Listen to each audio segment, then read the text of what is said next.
A gente agora conversa sobre Alzheimer, sobre os indícios de que a doença pode estar se agravando devido ao isolamento, sobre a falta de memória nesse momento de afastamento social, com a geriatra, especialista em geriatria pela SBGG e pós-graduada em cuidados paliativos pela Casa do Cuidar, doutora Fabíola Crescentini. Olá, doutora, boa tarde, como vai? Boa tarde, como é que vai? Tudo bem? Graças a Deus. Que bom também. E a gente escolheu esse tema pensando mesmo na solidão dos idosos, né? E eu percebo que muitas vezes eles sozinhos acabam perdendo a memória em relação a muita coisa e até mesmo a cognição, acabam falando com mais dificuldade. Também fico pensando, porque quase não falam. Tem alguma relação disso com esse distanciamento, um momento de solidão? Então, Cláudia, tem sim. Na verdade, assim, a gente tem uma associação importante de quadro cognitivo de demência com sintomas e quadros depressivos.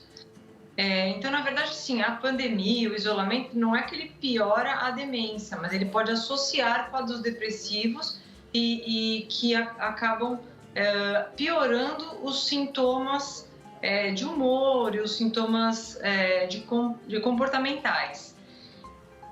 Então, assim, a gente tem no mundo 5 milhões, né, de pacientes portadores de algum déficit cognitivo e a gente tem diagnósticos de 10 milhões de casos novos ao ano. Então, assim, a demência em si é uma patologia muito importante, né, e ela acaba atrapalhando muito o cotidiano, a vida e a funcionalidade dos nossos idosos.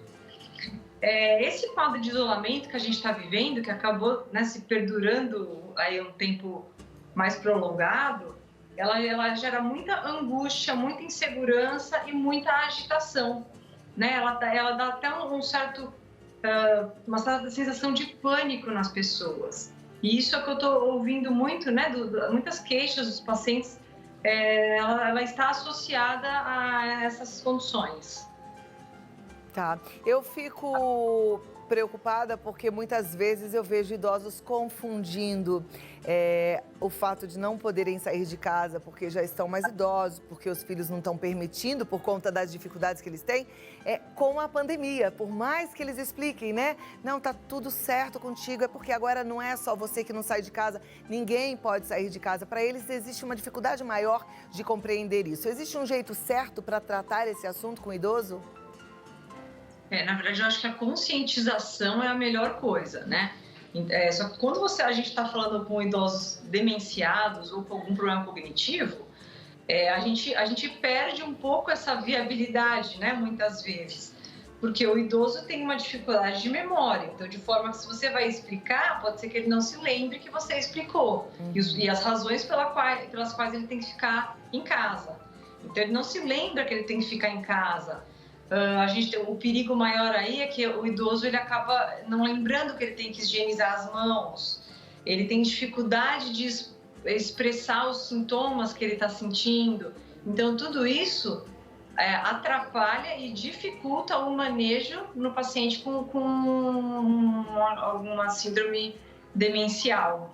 Ok. Como a gente está aí na semana de combate contra a violência dos idosos, eu acho que é sempre importante também, além das pessoas estarem atentas a esse fato, daqui a pouco a gente vai até conversar também aqui no programa sobre isso, mas ao jeito correto de conversar com os idosos. Porque, como você mesma disse, né, às vezes o idoso ele tem dificuldade de lembrar do que foi dito ontem, anteontem, da pandemia, das dificuldades do todo, né? E muitas vezes a gente vê filhos ou responsáveis, cuidadores de idosos perdendo a paciência.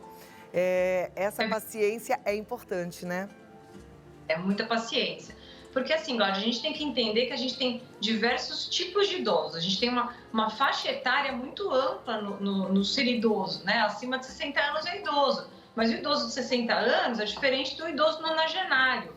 Então, essa heterogeneidade que a gente tem nessa faixa etária, nesse grupo etário, na verdade, a gente tem que saber lidar com cada indivíduo. Então, a gente, assim, dependendo do grau de funcionalidade dele, a gente tem que abrir algumas condições para que seja viável para esse idoso também. Então, assim, eu acho que prioridade é conscientizar a razão pela qual é importante se manter isolado.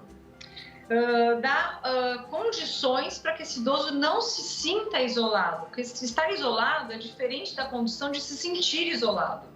Então, assim, o contato telefônico com a família, alguma pessoa mais jovem da família auxiliá-lo, né, na despensa de casa, nos remédios, para que não falte remédio para ele.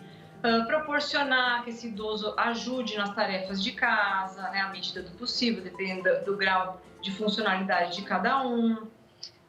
Manter os horários de sono, banho e refeição adequados, porque isso também implica nos seus hábitos, né? E aí, você tendo uma rotina melhor, eu acho que o idoso ele consegue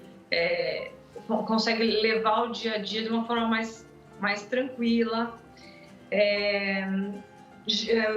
a proporcionar também atividade física. Isso é muito importante, porque assim, a gente está vendo que o isolamento não está durando um mês. E os idosos estão perdendo a massa muscular, né? Estão ficando sarcopênicos, estão caindo mais. E a gente continua com os outros riscos inerentes ao envelhecimento, que não só o Covid. Então é importante essa promoção das atividades físicas, né, de preferência dentro de casa, para que aumente o fortalecimento, a flexibilidade e até a imunidade, né, dificultando para que ele contraia o coronavírus. Ok. Agora, para a gente falar um pouquinho de Alzheimer, qual é o sintoma de que isso não é uma demência do idoso, mas sim é uma doença? Tem alguma coisa que possa chamar mais atenção? Sim. Esse negócio de demência do idoso não existe. O idoso não é porque ele é idoso que ele vai ser demenciado, né? Então, assim, não é normal um idoso ser demenciado. A demência, no que implica? Numa perda de memória, num isolamento social, né? Que às vezes o primeiro sintoma que a gente tem é o isolamento social. Às vezes a demência abre com quadros depressivos, então às vezes não é só uma depressão, mas tem um quadro cognitivo envolvido. Ele pode ficar, né, repetindo as coisas, né, principalmente as coisas mais antigas, em detrimento da memória recente. E o que é importante é que, assim, um paciente que tem um quadro cognitivo, seja qualquer tipo de demência, não só o Alzheimer, né? O Alzheimer é um tipo de demência, mas ele tem que ter prejuízo nas atividades básicas, começando pelas instrumentais e depois as básicas de vida diária. Então, ele perde a habilidade de cozinhar, ele perde a habilidade de lavar suas roupas, de pegar um transporte público, de mexer com o seu dinheiro. E aí ele vai perdendo a capacidade de até dos seus autocuidados. Então, isso é o que ele diagnostica uma demência. Ok. E aí a atenção, nesse caso, precisa ser realmente redobrada, né? Esse idoso precisa estar acompanhado. Isso, Cláudia, tem alguns testes cognitivos que o geriatra ele faz para detectar o problema. Tá joia. Doutora, muito obrigada por elucidar aí esse problema para todos nós. Eu acho que é bom a gente entender, aprender e lembrar aí. Paciência sempre, muito cuidado, muita atenção com os nossos idosos, porque eles merecem muito, né? Obrigada pela sua participação, viu?